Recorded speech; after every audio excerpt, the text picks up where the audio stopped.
Hoje eu vou apresentar para vocês um livro bastante polêmico, mas que pode sim ser alvo de nossa análise, de nosso estudo, da nossa busca sincera pela verdade.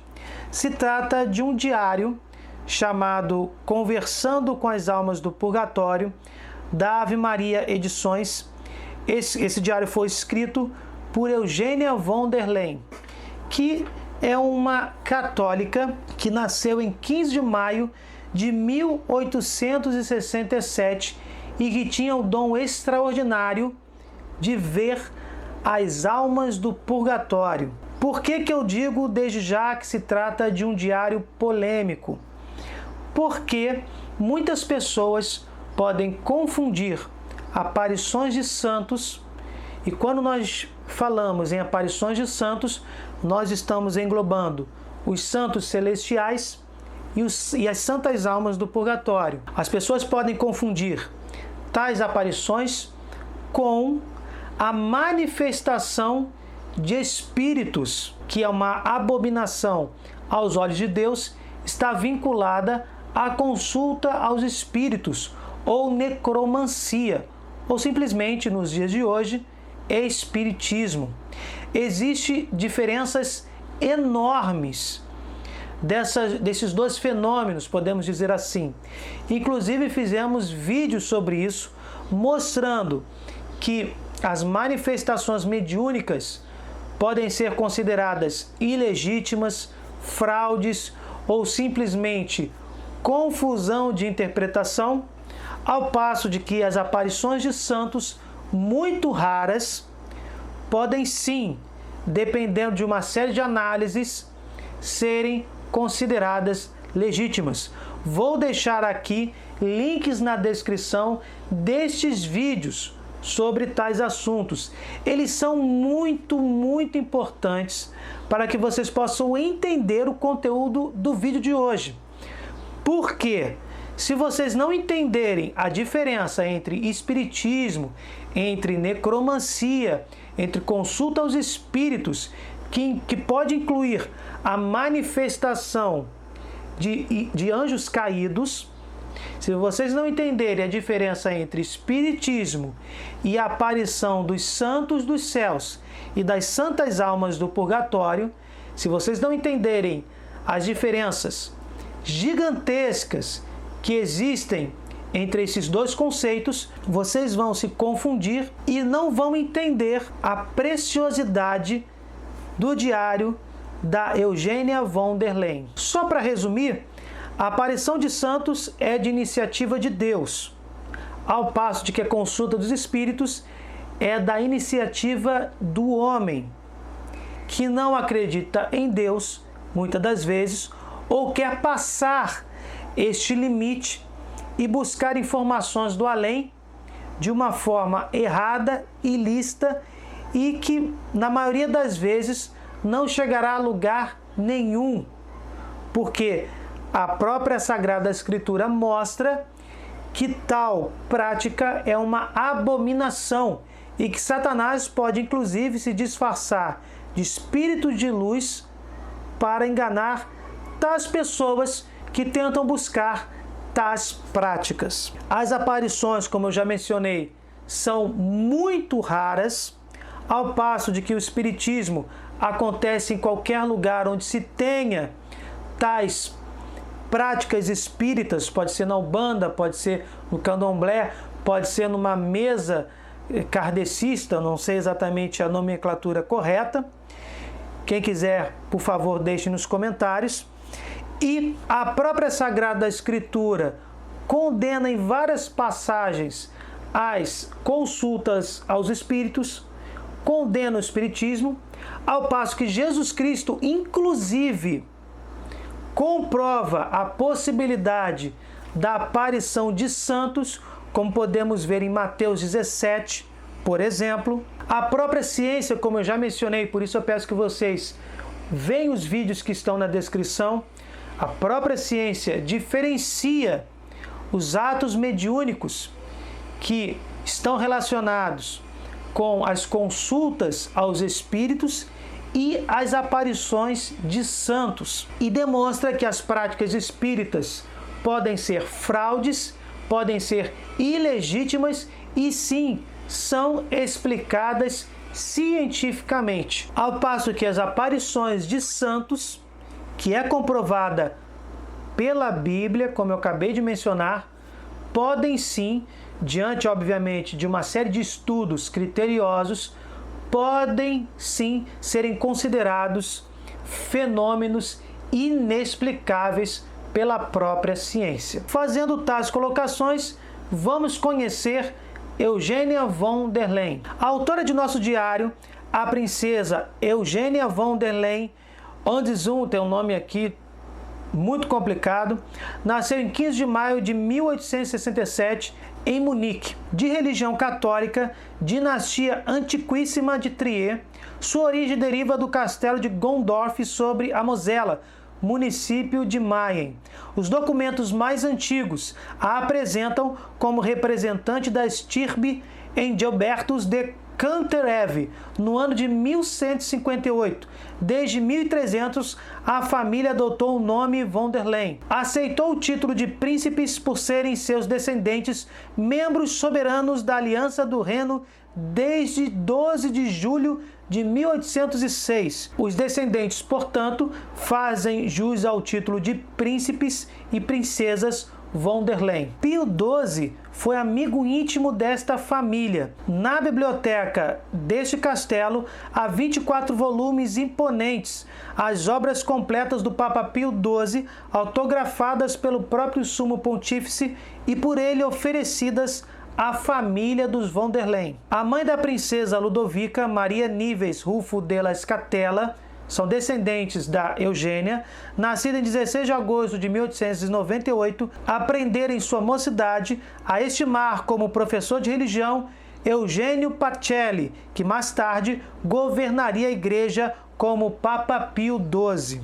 A primeira família por ele recebida como sumo pontífice foi essa de sua antiga aluna, Maria Nives, e desde então, todos os anos, ele a recebia em audiência particular. Maria Nives descendia ao célebre estirpe romana dos Borghese, que dera à igreja o Papa Paulo V. A Vila Borghese é conhecida por todos os que visitam a cidade eterna. Como já mencionamos, foi Maria Nives, mãe da princesa Ludovica, quem entregou ao Papa pessoalmente o diário da princesa Eugênia, quando, depois da Segunda Guerra, foi recebida em audiência particular. Ela morreu em 6 de agosto de 1971 em Roma e foi sepultada no mausoléu familiar de Vaal. Também o príncipe Otto Philipp Erwin III von der Leyen, nascido em 31 de agosto de 1884, seu esposo, sobrinho de Eugênia, morreu em Roma em 13 de fevereiro de 1970 e foi sepultado no mesmo mausoléu. Esse diário foi proibido por Hitler. É importante mencionar que Adolf Hitler esteve preso em 1924 na fortaleza de Landsberg e que em dezembro do mesmo ano foi anistiado e posto em liberdade. Em Landsberg, visões apocalípticas de ódio o atormentavam e fizeram com que mais tarde fossem sacrificados 6 milhões de judeus e que tombassem nos campos de batalha milhões de soldados. Enquanto o cabo Hitler escrevia na fortaleza Landsberg seu livro-programa Mein Kampf, Eugênia von der Leyen, distante dele 10 quilômetros, levava uma vida contemplada misticamente em Deus e escrevia o seu diário. Mais tarde, Hitler chegou a ser seu vizinho, por ocasião das visitas no seu ninho de águia, em Berchtesgaden. Proibiu que se editassem ou que se lessem o diário. Depois de 12 anos, o reino milenar de Hitler se esfumou. Sua luta terminou quando se suicidou no abrigo antiaéreo da chancelaria em Berlim. O diário de Eugênia, porém, nos oferece novas esperanças pelo reino de Deus, que jamais perecerá. Não há nada de especial no fato de justamente a filha de um príncipe ter contado com as almas do purgatório. Nem é novidade na história da Igreja. Santa Catarina de Gênova, falecida em 1510, da estirpe aristocrática dos Fierci, da qual descenderam os papas Inocêncio IV e Adriano V, sofrera muitas aparições das almas do purgatório.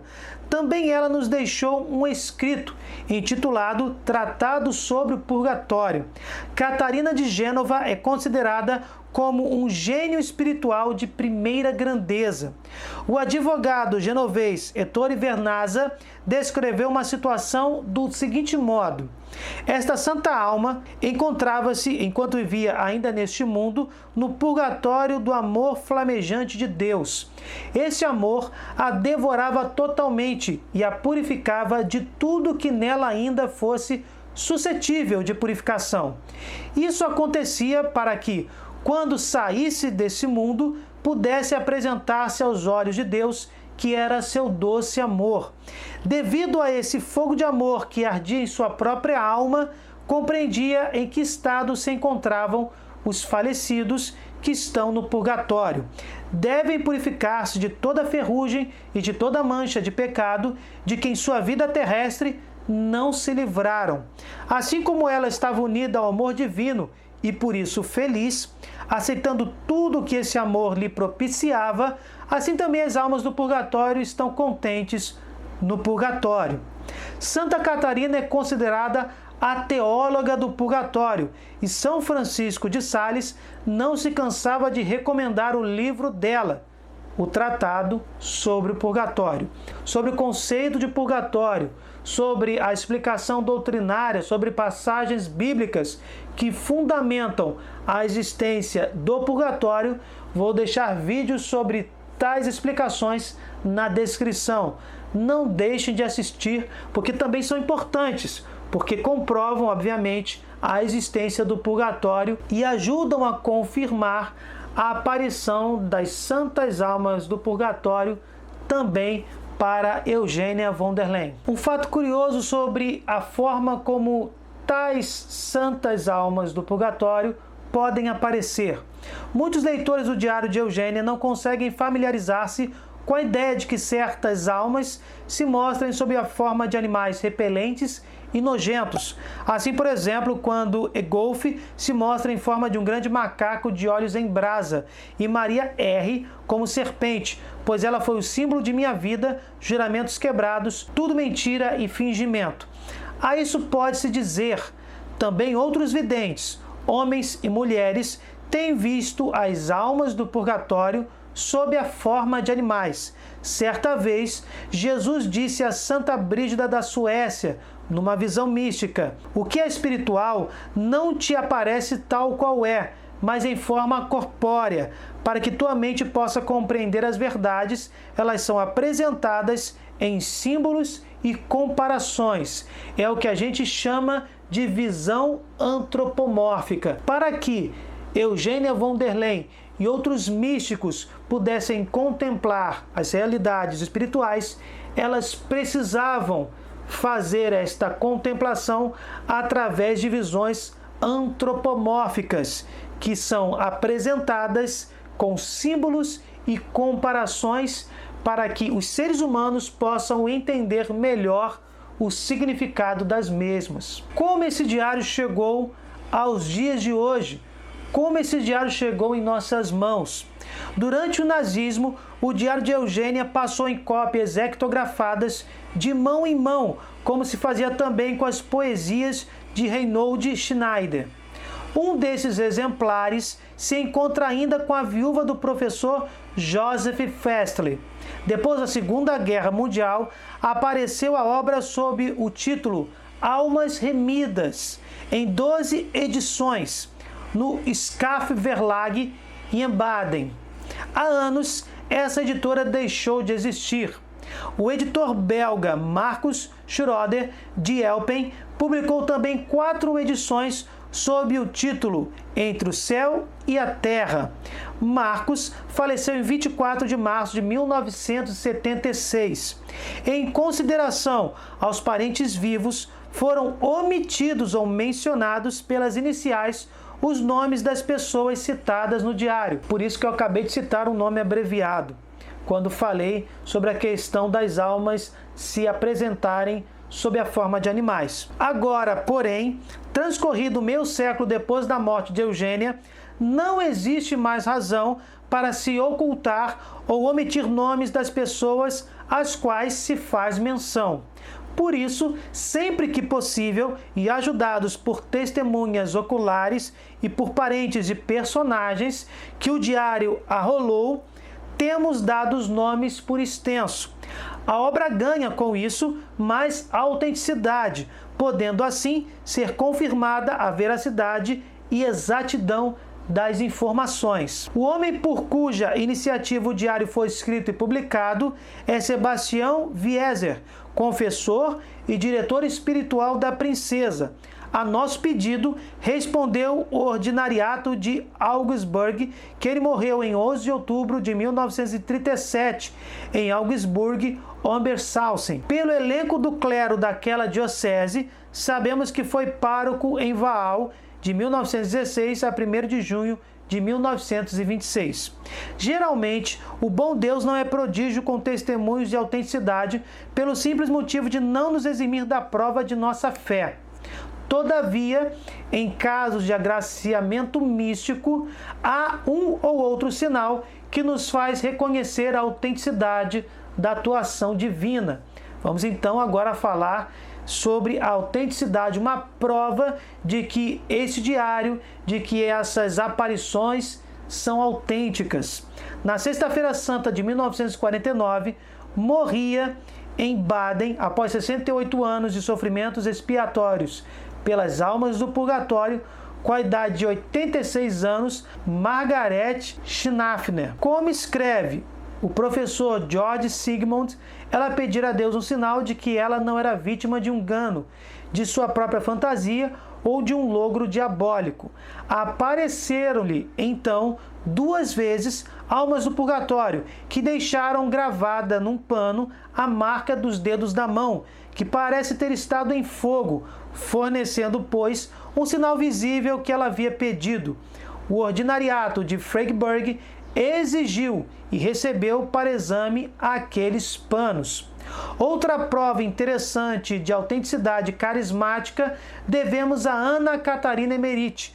Com base em suas visões, foram feitas importantes escavações e descobriu-se a última morada da Mãe de Deus em Éfeso. Sobre as visões de Ana Catarina Emmerich, temos vários vídeos em nosso canal sobre tais visões. Links na descrição. Agora vamos falar da própria Eugênia.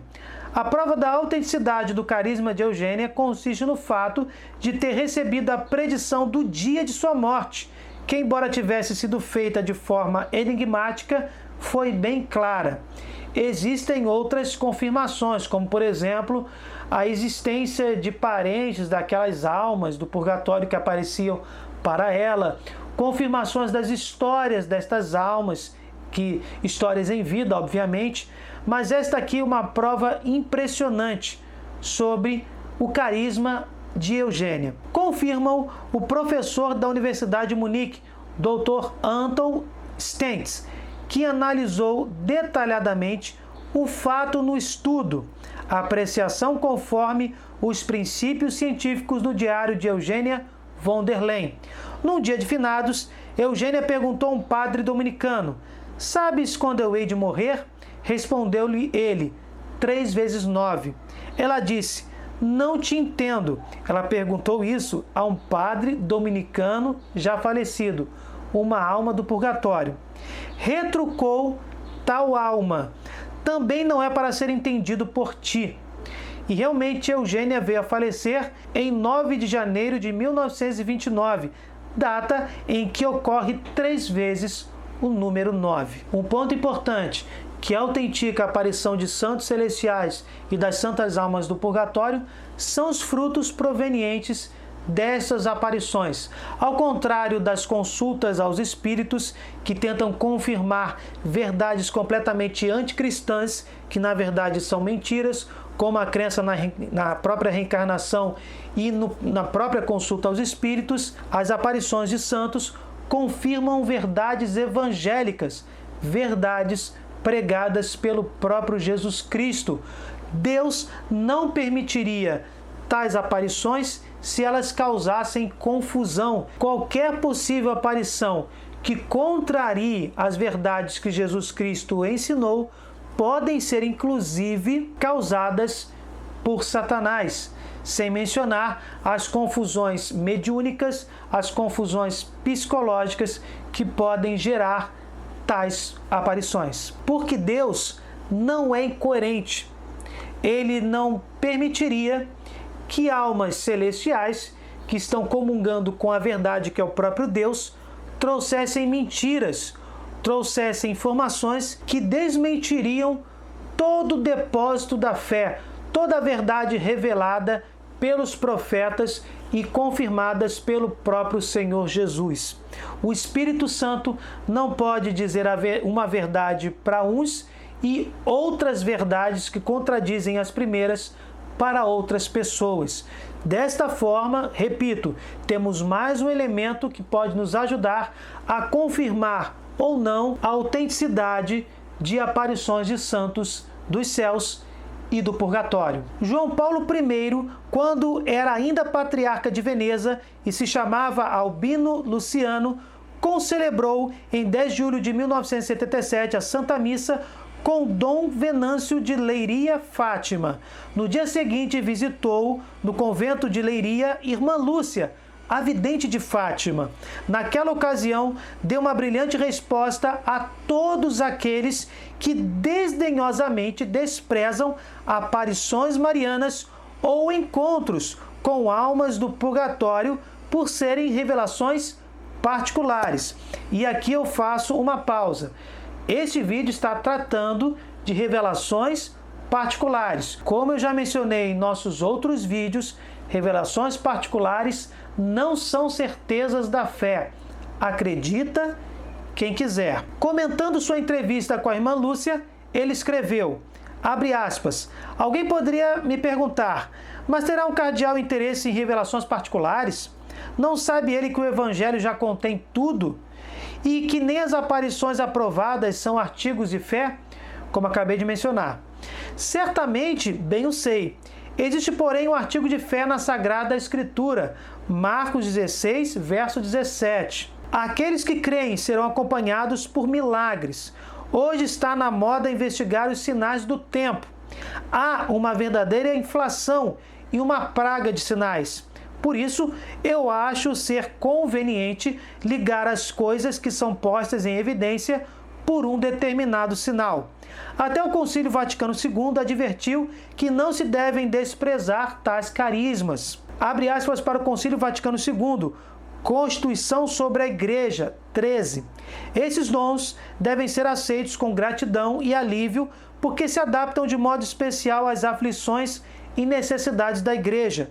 Tanto faz se esses dons são de extraordinária intensidade ou se têm um caráter simples e comum. Quem julga sobre a autenticidade e as consequências práticas deles são os que governam a Igreja e que têm o dever de não apagar o espírito e de examinar tudo e ficar com o que é bom. Fazendo uso do próprio diário, editado aqui pela Ave Maria Edições, eu tive que ler bastante, obviamente, não adiantava eu ficar fazendo print das páginas do livro e colocar para vocês acompanharem, porque não faz sentido, a gente precisa parar para explicar. Nós tivemos aí uma visão panorâmica do contexto do diário, da origem da princesa Eugênia von der Leyen, que tem o dom de visão extraordinário, ela contempla almas do purgatório e, conforme as almas pedem, ela faz esmolas, ela pratica jejum, ela participa de santas missas por estas almas, para que tais almas se libertem. Nestas aparições, em nenhum momento elas contradizem as verdades acerca da comunhão dos santos e dos próprios ensinamentos de Jesus Cristo. Pelo contrário, confirmam o valor salvífico de Jesus Cristo, o valor da Santa Missa em libertar estas almas e o valor das práticas piedosas do catolicismo. esmola, jejum, a oração do terço, as mais diversas orações. Trata-se de visões completamente de acordo com os ensinamentos deixados por Jesus Cristo, incluindo a existência do purgatório e a existência da comunhão dos santos. Por fim, eu vou dar um pequeno relato da aparição de uma alma do purgatório, a Eugênia von der Leyen. E, se vocês gostarem, eu peço que vocês deixem um like, sinalizem nos comentários se vocês gostaram ou não desse assunto, que nos próximos vídeos, em outras oportunidades, eu poderei relatar outras aparições de almas do purgatório a Eugênia von der Leyen. Está lá na página 49. No dia 27 de dezembro de 1922, Eugênia diz o seguinte: vi o pároco Schmuster Meyer, que foi o antigo diretor espiritual da princesa que morreu em 1899. Esse pároco, ela viu se aproximar dela no jardim. E ela continua: foi por um instante apenas, mas estou certa de que não me enganei. Em 9 de janeiro de 1922, ele me esperava próximo à capela. Seu aspecto não era nada bom. Perguntei-lhe: senhor vigário, posso ajudá-lo? Ele pediu que eu mandasse rezar uma santa missa, o que foi feito na primeira oportunidade. Apareceu-me à noite daquele mesmo dia. Então, desta forma, Eugênia mandou rezar, como se diz, uma santa missa pela alma de seu antigo diretor espiritual. No dia 25 de janeiro de 1929, ela diz o seguinte: foi pela quarta e última vez que o vi. À noite, fui à igreja. Vi no confessionário a branca manga de uma sobrepeliz. Achei estranha a presença do vigário no confessionário, pois não havia gente na igreja. Pensei comigo, porém, que não demoraria e chegariam pessoas para se confessar. Veio-me a ideia de eu também aproveitar a ocasião e me confessar. Passados uns 5 minutos, ouço abrir-se a porta do confessionário e sai o pároco Schmuster Meyer, o diretor espiritual já falecido, que ela pediu que fosse rezada uma missa por sua alma. Passa perto de mim, sorri-me cordialmente, caminha pelo corredor do meio e ajoelha-se no degrau debaixo da lamparina. Pouco depois, vem o sacristão para tocar as Ave-Marias. Acho que vai tropeçar no pároco. Naquele instante, acendeu-se a luz elétrica e pude ver tudo bem direitinho. Ela disse que foi muito esquisito o que aconteceu. E continua: o sacristão continuou andando e passou através do vigário, como se fosse apenas uma sombra. Vi claramente os dois. Pouco depois, o pároco sumiu e nunca mais o vi. Com este exemplo maravilhoso de uma aparição de uma santa alma do purgatório para Eugênia von der Leyen, eu termino este vídeo. Confirmamos aqui que oferecer a Santa Missa por uma alma do purgatório realmente pode libertá-la deste estado e levá-la para o céu, porque se trata do próprio sacrifício redentor de Jesus, único e eterno, que se torna presente em cada Santa Missa. E percebemos, através desse exemplo, que tais relatos apenas confirmam as realidades transmitidas por Jesus Cristo e não as inverdades propagadas pelo Espiritismo, porque existem diferenças abissais entre a consulta aos Espíritos e a aparição dos santos celestiais e das santas almas do purgatório.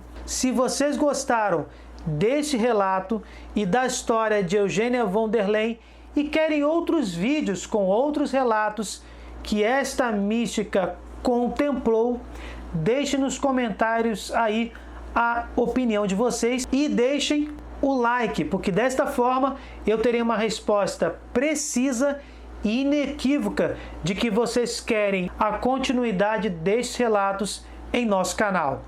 Bem, gente, se vocês gostaram, deixe o seu like, compartilhem, se inscrevam no canal, fiquem com Deus, desculpem qualquer coisa e até o próximo vídeo.